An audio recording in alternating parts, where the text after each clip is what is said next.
Hi, everybody. Happy Friday. We made it to the end of another week. Whew, okay. So today's episode was really good. It was really moving. So I appreciate that. Okay. So this video might be a little bit longer than my usuals because I got a lot to say here. And also I plan on doing the Y&R, the bold, and then a Y&R extra. I already have ideas. But this video might still be a little long. All right, so Billy Flynn gets my hashtag because he's really grown on me as Kane lately, so that's good. Okay. Roger Howard is always killing it. Michelle Stafford is actually nice when she's with Roger Howard, which is really strange. Although I have some more comments on that. Okay. So I'm gonna go back to what I usually do here, which is just go through the storylines as they pop up, and then I'm gonna add, a little more commentary. All right. So we start in New York City, and because everybody's supposed to meet Malcolm, and he's supposed to get the trans transplant bone marrow transplant from Kane, right? Um, okay, and then let's see, and then oh, Haley, Aaron, Claire, and Holden were there because he wanted to meet his father, spend some time, and really spend some time, and she was there for emotional support. And then I'll get to what's happening in Genoa City too. Okay, so they're there, and Haley, Aaron, and Nathan Owens are there. And I'm like, in the back of my mind, going, please, like, form a romantic connection, please, please, please, please, please, because it's one of the couples I'm like praying for. So I'm like, all right, they're cool, they're hanging out, they're talking, and it's nice because I feel like both of the characters can be themselves, and yet they can talk about stuff that you normally wouldn't talk about with somebody, but it's not forced, so it's good. Um, and they have some tender moments and stuff. And then because she's talking about her dad and how she misses her dad, and then he hugs her. And then I'm like, okay, I'm literally thinking, kiss. Come on, kiss her, kiss him. They do. And I'm like, yes. And then they take a break. And I'm like, oh. Then they come back from the break and she's like, well, I don't want you to read too much into the kiss. And I'm like, come on. Oh boy. Okay, so I was all high and then they popped my balloon. Oh boy. Okay, so then we have Kane who is trying to recuperate from the surgery, and Lily is taking care of him. And they have a nice banter back and forth.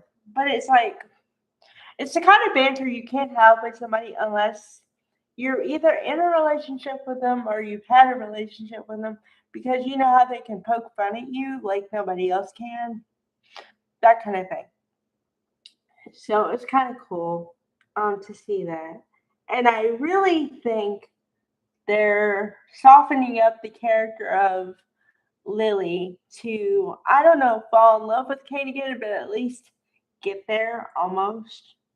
But then again, the only reason I'm hesitant is because I've seen Lily's relationships, and it's kind of to the point where you don't want to be in a relationship with Lily because you're in a relationship for like a couple months and then it goes kaput for one reason or another. So I don't know. Okay.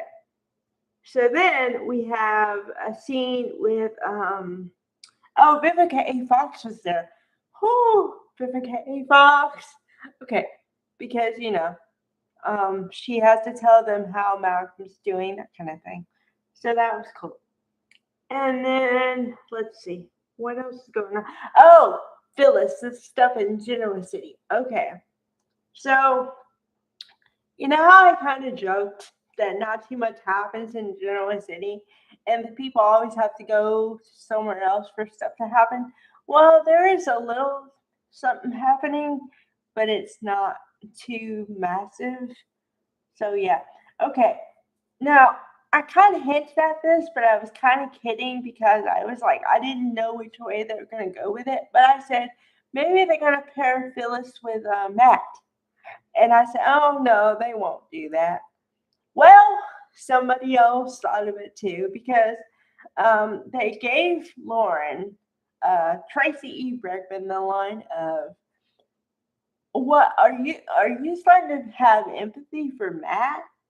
And then Phyllis is like, "No, no, no, just a means to an end, just a thing. He's there so I can get my company and try to get out of jail, you know." And Lauren is like, "I don't know." And then so I was like, "Yes, I'm on to something." Okay.